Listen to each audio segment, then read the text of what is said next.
All right, welcome aboard another edition of Rothenberg Untucked. We got a lot to do today. Baseball is almost falling apart before our eyes. We'll get into this Gerrit Cole situation, and we'll get into a change in the ruling mid-season for Major League Baseball. What else are we going to do? The Nets, all they do is roll. No James Harden, makes no difference. A former Giants coach passed away. Certainly sad. We'll reflect on that. Story time with Rothenberg. You love that. And everyone's favorite, Stump Rothenberg, as well. We'll get there in a moment. But how do you follow the show? Well, I have answers for you right in front of me on Twitter, at Rothenberg Untucked, RTHNBRG Untucked, on YouTube, Rothenberg Untucked, on Spotify, Rothenberg Untucked. You see the theme. Apple Podcast, Rothenberg Untucked, Instagram, Rothenberg Untucked, the website, www.rothenberguntucked.com, TikTok, Rothenberg Untucked. We are all over the place. Did I mention Instagram? I might have. I'll do it again. Rothenberg Untucked. Let's get started with Rothenberg Untucked right now.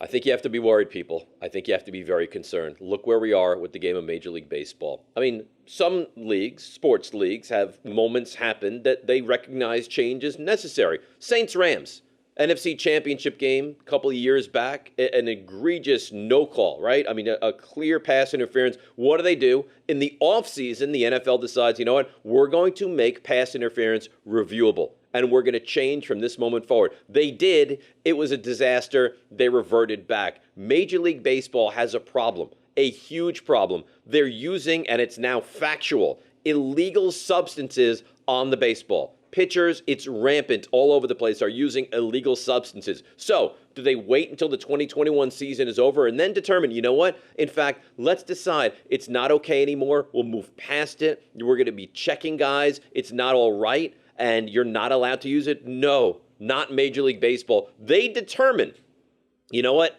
In the middle of June, a third or even more so through the season, now you're not allowed. Now it's not okay. If we determine that you are using anything, what's going to happen? I talked to Buster Olney earlier today, and I said, Buster, explain to me, how's this going to work? And he said, it's going to be like think about this, like a DUI checkpoint. So they're not going to go out and meet you on the mound and check you. It's going to be after the inning, because they don't want to, I guess the thought process, we don't want to embarrass anybody.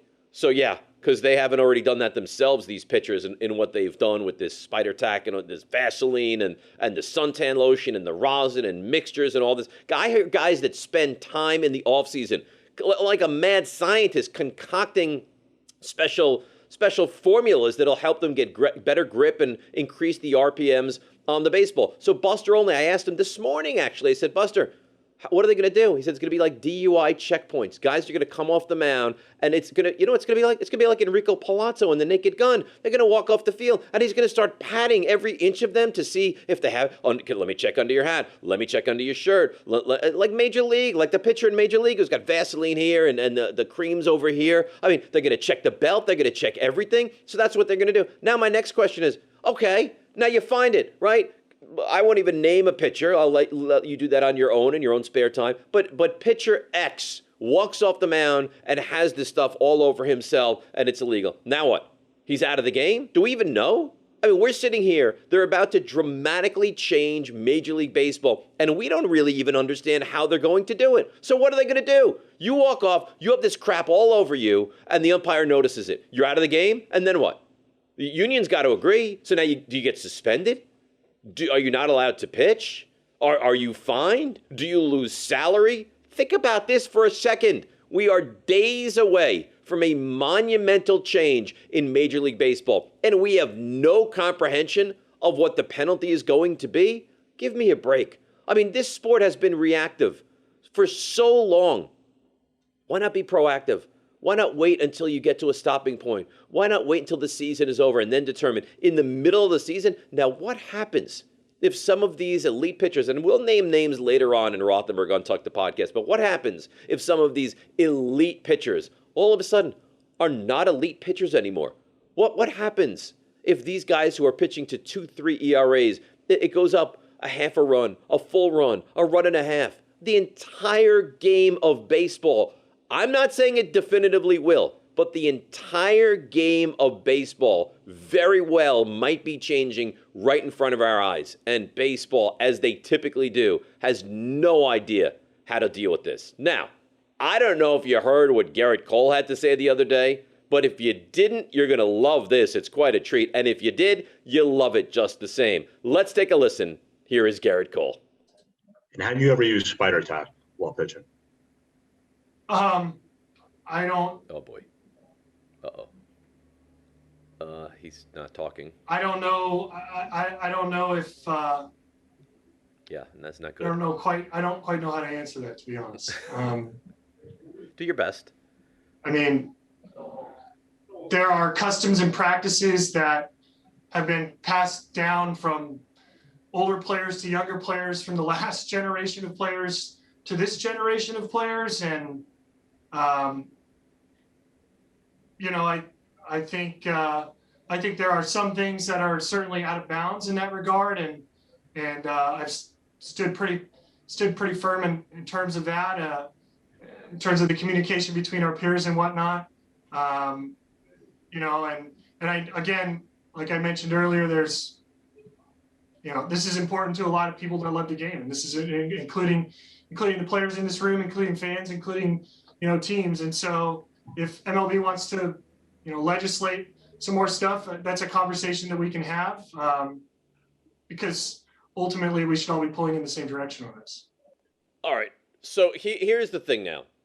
This is an embarrassment. All right. Why would you, Garrett Cole, sit up there and give us an answer like that? That was like I like to say, that was a word salad. That didn't even make sense. He was just taking random words from all over the place and hemming and hawing, and it didn't even add up to anything. And how about the Yankees? Can you prepare the guy a little bit? We've been talking on the radio for days prior to this how spider tack, and this is a real thing, and this is something that is being used, and the Angels clubhouse guy knew about this stuff. And now we get here and Gerrit Cole meets the media. He's asked very simply, have you used spider tack? And his first response is literally 12 to 15 seconds of, yes. The answer is yes. And it's got to be spider tack. Because if he never used that stuff specifically, he would have emphatically said no. Even if he's using rosin with suntan lotion and baby oil and whatever other conglomeration of things that it could possibly be, if spider tack is not something that he's used, when asked, have you used spider tack, the answer is going to be no. I've never used it. I have no reason to use it, and I would never use something like that. And you deflect away. And then I'm sure the follow-up question would be, have you ever used anything? But at least you avoid the spider tack conversation. You made yourself look ridiculous. I mean, by not answering the question at all, you incriminated yourself worse than anybody I've ever seen. This was as poorly planned and as poorly executed an interview, a meeting the media session as I have ever seen. Could you imagine if I sat here for 15 seconds and said nothing to you? If I just went, you would laugh. You would think it was preposterous. You would think it was comical. That's what you got. He didn't know what to do. He didn't know what to say. You talk about, and we've heard it a million times, right? The phrase deer in headlights. That's what you saw from Gerrit Cole. That they should take a snapshot of Gerrit Cole at the press conference. I don't know, is an encyclopedia a thing? Maybe put it on Wikipedia or something and put deer in headlights and have a photo of what he gave you in this press conference. That was an abomination. You know what? Spider tack. Now you're intrigued. What the hell is this stuff? What is spider tack? Here's what I think we should do on Rothenberg Untucked. We should order it. In fact, I want to get the guys right when we're done with this to order it. I want spider tack. I want to use the substance next week, and I want to see, in fact, what this stuff does. I haven't seen anybody do an experiment like this. This is going to put us on an explosion course in the podcast world. You're going to see video of it. Spider tack next week on Rothenberg Untucked. We've discussed it nonstop, the rampant cheating going on in Major League Baseball. I don't know if you consider steroids to be worse or putting, things on the baseball to help you with the revolutions per minute to be worse. Whatever that is, that's your personal choice. But I think what we have in front of us right now is maybe the GOAT, because you saw Thomas Nito, you saw James McCann come out and say, DeGrom uses nothing. He doesn't put anything on the baseball. Kevin Pillar said he'd bet a salary against the fact that this guy's not cheating. He does not cheat. I believe that he is doing this completely legitimately. Why should he cheat? He threw 33 of 85 pitches the other day against the Padres, over 100 miles an hour. Do you recognize what we're witnessing right now? I'm not sure that you do. I have some stats in front of me. Follow along if you can. Through 9 starts, and this is Jeff Passan from ESPN. Let me give him a little bit of credit. Through 9 starts so far this season, I heard this as well. This is incredible. Jacob DeGrom has allowed 4 earned runs. So just, I like you to digest it, right? Take it like a good piece of steak. Jacob DeGrom, 9 starts, has allowed 4 earned runs. Oh, wow, that's pretty good, right? Guess how many RBIs he has? 3. So, it's really, isn't it incredible? Now, listen to some of the stats that I have in front of me. This is courtesy of Jeff Passan. DeGrom, 9 starts this season, 58 innings pitched, 25 hits allowed, 8 walks. So he's allowed 33 runners combined with hits and walks, right? 93 strikeouts in 58 innings, 3 home runs allowed, and an ERA, and stay with me, of .62. So now I've given you DeGrom. Now I want to go to what are considered the greatest seasons in the history of starting pitchers, right? Through 9 starts in 1968. And what did they do after 1968, that season with Bob Gibson and Denny McLain? They had to lower the mound. It was such an unfair advantage. They had to lower the mound. So what was Bob Gibson like in 1968? 80 2/3 innings through 9 starts, which is amazing in its own right? 22 more innings than DeGrom. 54 hits, 20 walks. So he's allowed 74 guys on base via the hit and the walk, as opposed to 33 from DeGrom. 57 strikeouts, which is considerably less than DeGrom, 2 home runs, and an ERA double, in fact, of what DeGrom has done so far at 1.34. All right, now you look at the Pedro Martinez year of 2000.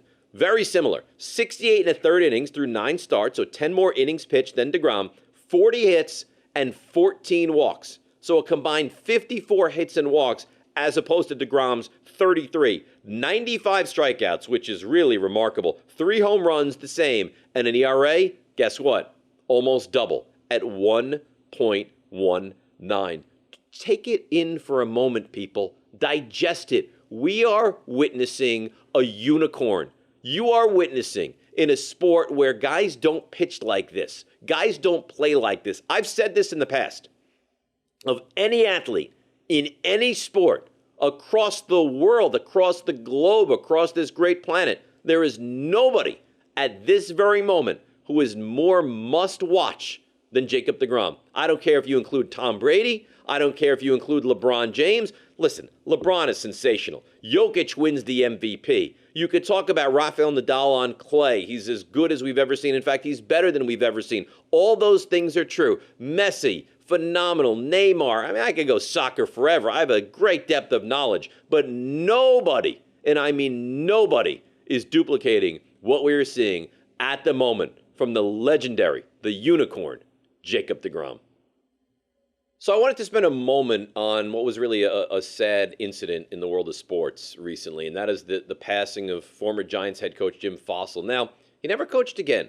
He came in with the Giants. He was considered an offensive guru, and it's interesting. I read something earlier in the week that said that Bill Parcells was this close from taking the job with the Giants again, and George Young said, no, it can't be Parcells. I don't want to deal with him again. It's got to be Fassel. So much to the point that he demanded, if it's not Fassel, I will not remain as the general manager. And the Mara-Tisch contingent said, you know what, fine, we'll relent. So an offensive-minded Jim Fassel comes in, and he was a good coach. I mean, he led the Giants. They've been to 5 Super Bowls. He led them to one of those Super Bowls. But there was a moment that he had, which I thought was kind of remarkable, and I'll play it for you in a second. But he passed away recently at the age of 71. And, you know, listen, I'm not in touch with him. None of us are in touch with him. But there are moments and people that pass away that they kind of hit you, and it kind of hit me. And he had one of the greatest, I don't know if it was a speech, but I think one of the greatest sound bites that we've ever heard. Here is Jim Fassel back in 2000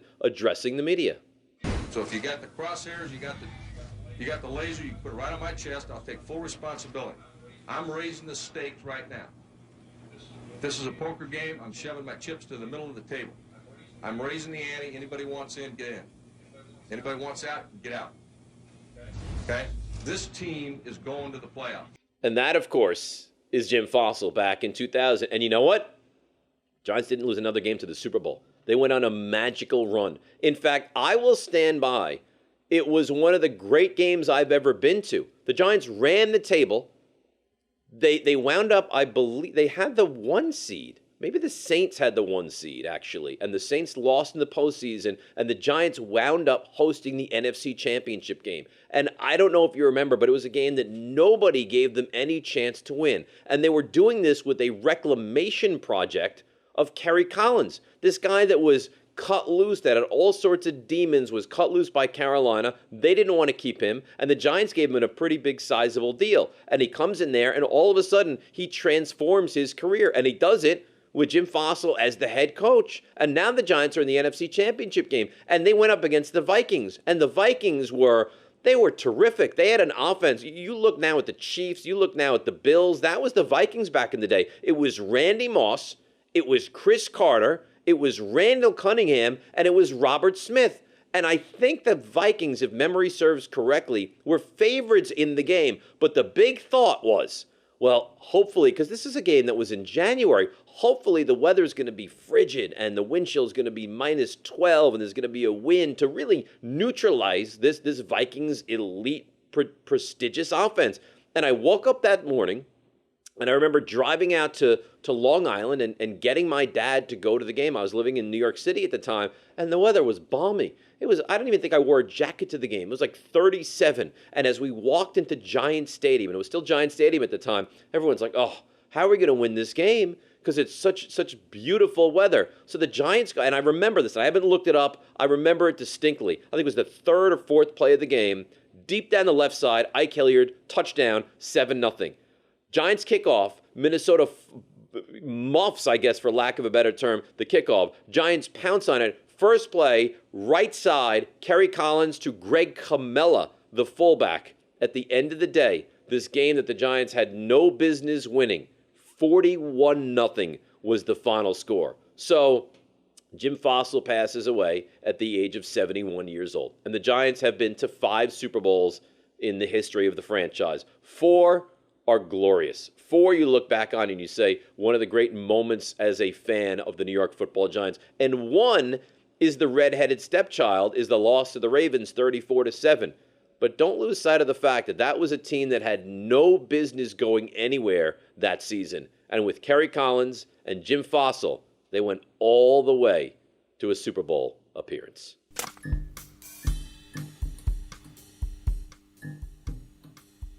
It is now time for story time with Rothenberg. So on the heels of Super Bowl 35, the Giants go to the Super Bowl. Now, Super Bowl 21, I'm going to let you in on a little secret, okay?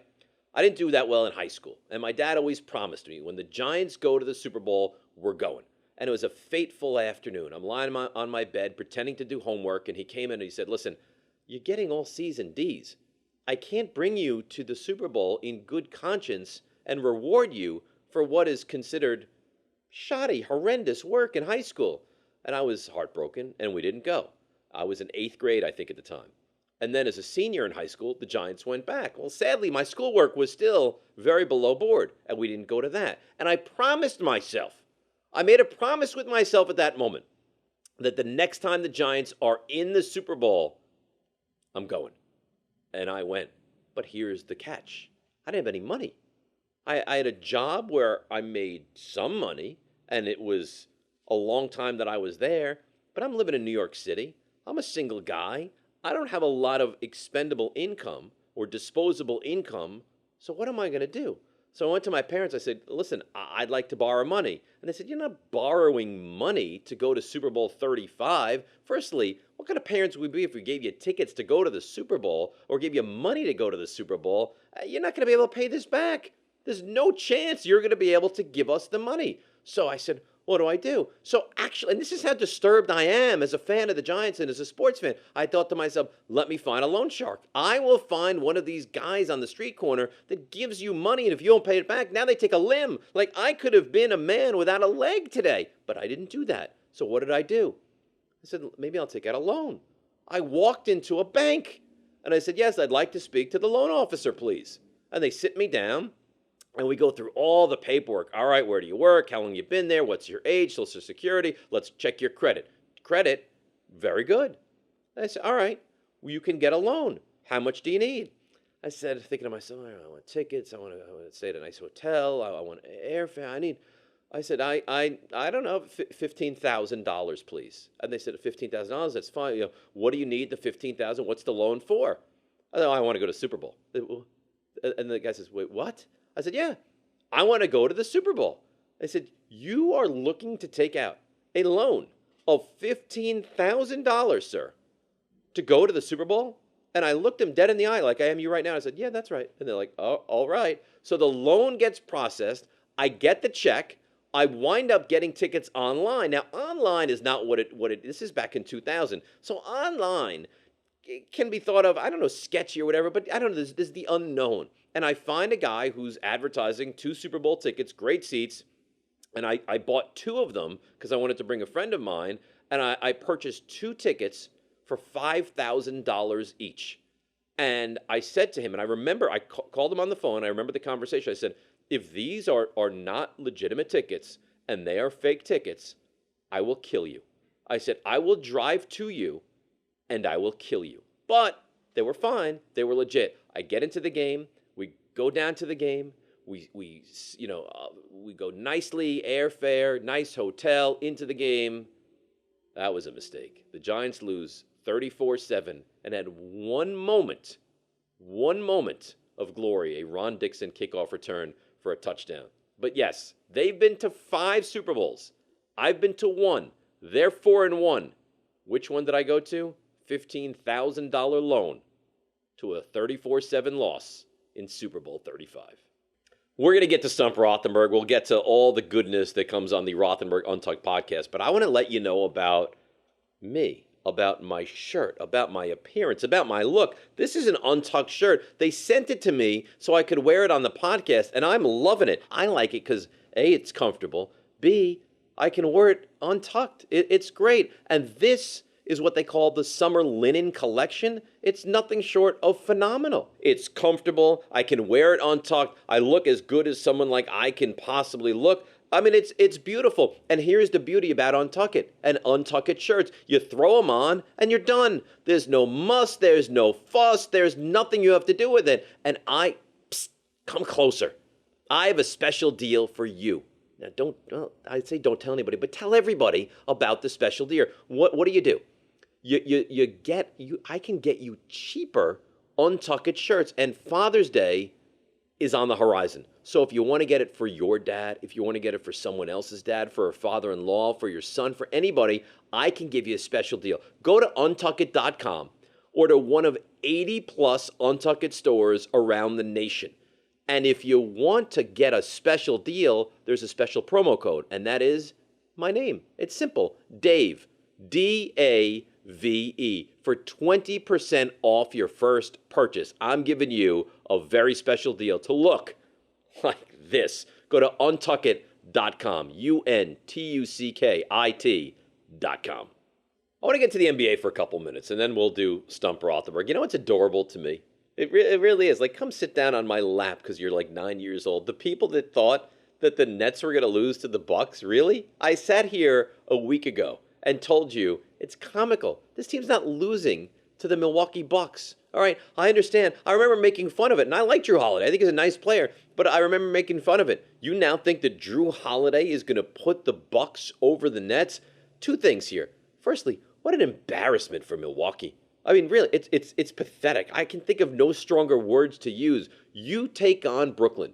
They don't have one of their big 3, and they humiliate you, destroy you in Game 2. I think it was a 50-point deficit at one point. Now, you managed to really cobble it together and cut it down to 39 by the end, but, I mean, Kevin Durant and Kyrie Irving, they don't have James Harden, and you can't compete with this team? Stop it. It's embarrassing. I've sat here and I have preached. I have screamed from the rooftops all year long. Nobody is beating Brooklyn. They're too talented. Jeff Green's not playing. James Harden at the moment is not playing. It makes no difference. First-year head coach, maybe their best player is out, another starter and a big-time role player is out, and the games they play are non-competitive. Get used to it. It's not good for the NBA. I'll stand by that. I mean, the fact that these guys can take as much time as they want all year, not play, they play 7 games together, and if you're James Harden, do you love the fact that your presence isn't even necessary to roll along and to probably roll to an NBA championship? Probably not. Now, Tom Thibodeau, Coach of the Year in the NBA. This is what the media votes. I think it's the right call. I mean, look at what Monty Williams added to his team. Can you not say that? I mean, Chris Paul is a surefire first ballot Hall of Fame guard, and he gets added to Phoenix. Tom Thibodeau added Alec Burks. See, Burks and Chris Paul kind of diametrically opposed. Burks, nice player. The addition of Derrick Rose, great. Vegas is never wrong, and we've gone over this so many times. Vegas is never wrong. They estimated the Knicks at 22.5 victories. They won 41 games. And just to show you what a miraculous job it was by Thibodeau, look at what they were in the postseason. They can't compete at that level, yet somehow through 72 games, they did. Amazing. Bravo. Bravo to Tom Thibodeau. And one more. I know you say it makes you a bad guy, and maybe it does. You know what? I'm okay with that. Watching Kristaps Porzingis crumble in the postseason and now whine yet again, I don't want to play in Dallas. I'm not looked at as a real option. If I don't know what cockles of the heart in fact are, but if I have cockles to warm, it makes them toasty warm right now. I love the fact. What's the phrase? Schadenfreude? I am a sports schadenfreude. I take great enjoyment in people that I do not like failing in the world of sports. So, Jarred Kelenic, he's done nothing to me, but Jarred Kelenic, all of a sudden, he's sent down by the Mariners. That's a win for me. Kristaps Porzingis, he fails with Dallas after forcing his way out of the Knicks. That, again, a win for me. Thibodeau, amazing. Nets, no one will touch them. And Kristaps Porzingis, boo-hoo. Stump Rothenberg, next.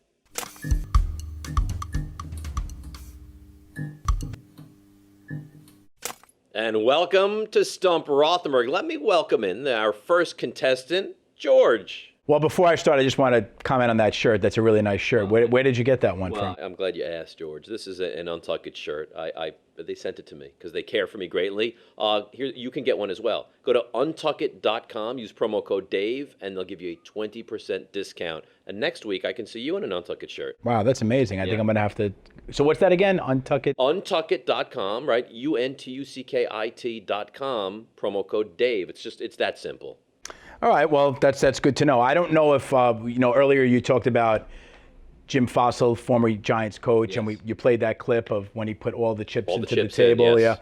Yeah. So I have 2 questions this week. One is going to be, when he made that prediction, the Giants went on and won 5 games in a row, got into the playoffs, like you said, I think ended up being the number 1 seed through process of elimination.